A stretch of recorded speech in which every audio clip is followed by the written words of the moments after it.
വളരെക്കാലം മുമ്പ് മേഘങ്ങൾക്കും മഴവില്ലുകൾക്കും അപ്പുറം മറഞ്ഞിരുന്ന സ്റ്റാർവെയിൽ എന്നൊരു രാജ്യം ഉണ്ടായിരുന്നു. അതൊരു സാധാരണ രാജ്യമായിരുന്നില്ല. കാരണം ഇവിടെ നദികൾ വെള്ളി വെള്ളത്താൽ തിളങ്ങി. പൂക്കൾ കാറ്റിൽ മധുരഗീതങ്ങൾ ആലപിച്ചു. രാത്രിയിൽ നക്ഷത്രങ്ങൾ കുട്ടികളോടൊപ്പം കളിക്കാൻ ആകാശത്ത് നിന്ന് ഇറങ്ങിവരും. സ്റ്റാർവെയിലിൽ ലീന എന്ന ദയയുള്ള ഒരു കൊച്ചു പെൺകുട്ടി താമസിച്ചിരുന്നു. അവൾ ചെറുതാണെങ്കിലും വളരെ ധൈര്യശാലിയായിരുന്നു, തിളങ്ങുന്ന കണ്ണുകളോടെ. ഏറ്റവും ചെറിയ അത്ഭുതങ്ങൾ എപ്പോഴും ശ്രദ്ധിച്ചിരുന്നു. പ്രഭാത സൂര്യനിൽ വജ്രങ്ങൾ പോലെ തിളങ്ങുന്ന ഇലകളോ മഞ്ഞുതുള്ളികളോ വഹിക്കുന്ന ഉറുമ്പുകളെപ്പോലെ. അവളുടെ ഉറ്റ സുഹൃത്തുക്കൾ നട്ടുകളും കടങ്കഥകളും ഇഷ്ടപ്പെടുന്ന, സംസാരിക്കുന്ന ഒരു അണ്ണാൻ ടിക്കോയും, തീയയ്ക്ക് പകരം മഴവില്ലിന്റെ നിറമുള്ള പുക വീശാൻ കഴിയുന്ന സൗമ്യനായ ഒരു കുഞ്ഞു വ്യാളിയായ നിവയുമായിരുന്നു. ഒരു ദിവസം സ്റ്റാർവെയിലിൽ ഒരു വിചിത്രമായ കാര്യം സംഭവിച്ചു. രാജ്യത്തെ പ്രകാശവും സുരക്ഷിതവുമായി നിലനിർത്തിയിരുന്ന തിളങ്ങുന്ന രത്നമായ മൂൺസ്റ്റോൺ ക്രിസ്റ്റൽ ടവറിന്റെ മുകളിൽ നിന്ന് പെട്ടെന്ന് അപ്രത്യക്ഷമായി. അതില്ലാതെ നക്ഷത്രങ്ങൾ ഇറങ്ങാൻ വിസമ്മതിച്ചു. നദികൾ പാട്ട് നിർത്തി. രാത്രികൾ ഭയാനകമായി ഇരുണ്ടതായി. രാജാവ് പ്രഖ്യാപിച്ചു, ചന്ദ്രക്കല്ല് കണ്ടെത്തി തിരികെ നൽകുന്നയാൾ സ്റ്റാർവെയിലിന്റെ നായകനായിരിക്കും. നിരവധി നൈറ്റ്സ് ശ്രമിച്ചു, പക്ഷെ ആർക്കും അത് കണ്ടെത്താൻ കഴിഞ്ഞില്ല. ഒരു കൊച്ചു പെൺകുട്ടിയാണെങ്കിലും ലീന തീരുമാനിച്ചു, ഞാൻ ശ്രമിക്കണം. ഏറ്റവും ചെറിയ വ്യക്തിക്ക് പോലും വലിയ മാറ്റമുണ്ടാക്കാൻ കഴിയും. അങ്ങനെ ടിക്കോയെ തോളിലേറ്റി നിവയെ അരികിലാക്കി അവൾ ജീവിതത്തിലെ ഏറ്റവും വലിയ സാഹസികതയിലേക്ക് പുറപ്പെട്ടു. അവരുടെ ആദ്യ സ്റ്റോപ്പ് വിസ്പറിംഗ് വുഡ്സ് ആയിരുന്നു. അവിടെ മരങ്ങൾ കടങ്കഥകളിൽ സംസാരിച്ചു. കാട് കട്ടിയുള്ളതായിരുന്നു. എല്ലാ വഴികളും ഒരുപോലെ കാണപ്പെട്ടു.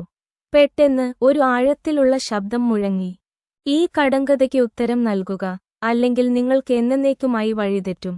എനിക്ക് കാലുകളില്ല, പക്ഷേ ഓടാൻ കഴിയും. എനിക്ക് കിടക്കയില്ല, പക്ഷേ ഞാൻ ഒന്നിൽ ഉറങ്ങും. ഞാൻ ആരാണ്? ലീന കഠിനമായി ചിന്തിച്ചു. ടിക്കോ തല ചൊറിഞ്ഞു. നിവ പരിഭ്രാന്തിയോടെ മഴവില്ല് പുക വലിച്ചു. ഒടുവിൽ ലീന പുഞ്ചിരിച്ചുകൊണ്ട് മറുപടി പറഞ്ഞു, നീ ഒരു നദിയാണ്. മരങ്ങൾ സന്തോഷത്തോടെ ആടിയുലഞ്ഞു. അവരുടെ മുന്നിൽ ഒരു രഹസ്യപാത തുറന്നു. അടുത്തതായി അവർ എക്കോസ് താഴ്വരയിലേക്ക് പ്രവേശിച്ചു. അവിടെ ഓരോ ശബ്ദവും 100 തവണ ആവർത്തിച്ചു. എന്നാൽ പ്രതിധ്വനികൾ വെറും ശബ്ദങ്ങളായിരുന്നില്ല. അവയ്ക്ക് യാത്രക്കാരെ കബളിപ്പിക്കാൻ കഴിയും. അവർ നടക്കുമ്പോൾ ലീനയുടെ അമ്മ വിളിക്കുന്നതുപോലെയുള്ള ഒരു ശബ്ദം അവർ കേട്ടു, ലീന, എന്റെ കുഞ്ഞെ, വീട്ടിലേക്ക് വരൂ. ലീന ഏതാണ്ട് പിന്നിലേക്ക് തിരിഞ്ഞു. പക്ഷേ ടിക്കോ മന്ത്രിച്ചു, കേൾക്കരുത്.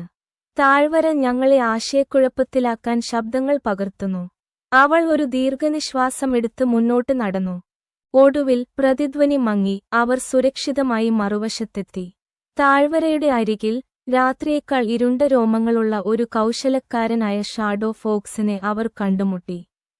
അവൻ പറഞ്ഞു, ചന്ദ്രക്കല്ല് എവിടെയാണെന്ന് എനിക്കറിയാം, പക്ഷേ നീ എനിക്ക് പകരം എന്തെങ്കിലും നൽകണം. ലീന സൗമ്യമായി ചോദിച്ചു, നിനക്കെന്താണ് വേണ്ടത്? ഷാഡോ ഫോക്സ് മറുപടി പറഞ്ഞു, ഒരു കഥ. നിന്റെ ഹൃദയത്തിൽ നിന്നുള്ള ഏറ്റവും യഥാർത്ഥ കഥ പറയൂ. അങ്ങനെ ലീന ചിറക് ഒടിഞ്ഞ ഒരു ചെറിയ പക്ഷിയെ കണ്ടെത്തി. അത് വീണ്ടും പറക്കാൻ കഴിയുന്നതുവരെ അതിനെ പരിപാലിച്ച സമയത്തെക്കുറിച്ച് അവനോട് പറഞ്ഞു. ഷാഡോ ഫോക്സിന്റെ കണ്ണുകൾ പോലും തിളങ്ങുന്ന തരത്തിൽ അവൾ ദയയോടെ സംസാരിച്ചു. അവൻ കുമ്പിട്ട് പറഞ്ഞു, ചന്ദ്രക്കല്ല് കൊടുങ്കാറ്റ് മന്ത്രവാദിനി മോഷ്ടിച്ചു. ഇടിമിന്നൽ പർവ്വതങ്ങൾക്ക് പുറത്തുള്ള അവളുടെ ഗോപുരത്തിൽ അവൾ അത് ഒളിപ്പിച്ചു. ഗോപുരത്തിലേക്കുള്ള യാത്ര അപകടകരമായിരുന്നു. ഇടിമുഴക്കം മുഴങ്ങി, മിന്നൽപ്പിണർ മുഴങ്ങി. ശക്തമായ കാറ്റ് അവരെ പിന്നോട്ട് തള്ളിവിടാൻ ശ്രമിച്ചു. എന്നാൽ നിവ തന്റെ ചെറിയ ചിറകുകൾ വിടർത്തി ലീനയെ സംരക്ഷിച്ചു. അതേസമയം ടിക്കോ പാറകൾക്കിടയിൽ സുരക്ഷിതമായ വഴികൾ കണ്ടെത്തി. ഒടുവിൽ അവർ ഗോപുരത്തിലെത്തി. അകത്ത് കൊടുങ്കാറ്റ് മന്ത്രവാദിനി മേഘങ്ങളുടെ സിംഹാസനത്തിൽ ഇരുന്നു. തിളങ്ങുന്ന ചന്ദ്രക്കല്ല് കയ്യിൽ പിടിച്ചു. കുഞ്ഞേ, നീ എന്തിനാണ് വന്നത്? അവൾ ഇടിമുഴക്കി. ലീന ധൈര്യത്തോടെ മുന്നോട്ട് നടന്നു. ചന്ദ്രക്കല്ല് സ്റ്റാർവെയിലിന്റേതാണ്. ദയവായി അത് തിരികെ തരൂ. മന്ത്രവാദിനി ചിരിച്ചു. എന്റെ പരീക്ഷണത്തിൽ വിജയിച്ചാൽ മാത്രമേ ഞാൻ അത് തിരികെ നൽകൂ. നിങ്ങൾ പരാജയപ്പെട്ടാൽ നിങ്ങൾ ഈ ഗോപുരത്തിൽ എന്നേക്കും തുടരും. സ്റ്റോം മന്ത്രവാദിനി ലീനയ്ക്ക് 3 ജോലികൾ നൽകി. പൊള്ളലേറ്റ് വീഴാതെ ഒരു മിന്നൽപ്പിണർ പിടിക്കുക. നിവ ധൈര്യത്തോടെ കൊടുങ്കാറ്റിലേക്ക് പറന്നു. അവളുടെ മഴവില്ല് പുകയിൽ മിന്നലിനെ പിടിച്ചു. അതിനെ ഒരു തിളങ്ങുന്ന തൂവലാക്കി മാറ്റി. മേഘങ്ങളെ ചിരിപ്പിക്കുക. ടിക്കോ നൃത്തം ചെയ്തു, മറിഞ്ഞു, തന്റെ ഏറ്റവും രസകരമായ കടങ്കഥകൾ പറഞ്ഞു. മേഘങ്ങൾ ചിരിച്ചുകൊണ്ട് ഡ്രം പോലെ ഇടിമുഴക്കമുണ്ടാക്കി. തീയോ കല്ലോ ഇല്ലാതെ പ്രകാശിക്കുന്ന വെളിച്ചം എനിക്ക് കാണിച്ചു തരൂ. ലീന കണ്ണുകൾ അടച്ച് അവളുടെ ഹൃദയത്തിൽ കൈവച്ചു പറഞ്ഞു. ഏറ്റവും വലിയ വെളിച്ചം ദയയാണ്. അത് ഉള്ളിൽ നിന്ന് പ്രകാശിക്കുന്നു. അവളുടെ ഹൃദയം വളരെ തിളക്കമുള്ളതായിരുന്നു. കൊടുങ്കാറ്റ് മന്ത്രവാദിനി പോലും സ്പർശിച്ചു. ലീനയുടെ ധൈര്യവും ദയയും കണ്ട് കൊടുങ്കാറ്റ് മന്ത്രവാദിനി അവൾക്ക് ചന്ദ്രക്കല്ല് കൈമാറി. നീ കടന്നുപോയി. സ്റ്റാർവെയിലിന്റെ ഹീറോ, അതെടുക്കൂ. ലീന വീട്ടിലേക്ക് മടങ്ങിയപ്പോൾ ചന്ദ്രക്കല്ല് ക്രിസ്റ്റൽ ടവറിൽ തിരികെ സ്ഥാപിച്ചു. നക്ഷത്രങ്ങൾ വീണ്ടും ഇറങ്ങിവന്നു, നദികൾ പാടുന്നു, രാജ്യം മുഴുവൻ ആഘോഷിച്ചു. രാജാവ് പ്രഖ്യാപിച്ചു, ഇന്നു മുതൽ ലീന, ടിക്കോ, നിവ എന്നിവർ സ്റ്റാർവെയിലിന്റെ കാവൽക്കാരായിരിക്കും.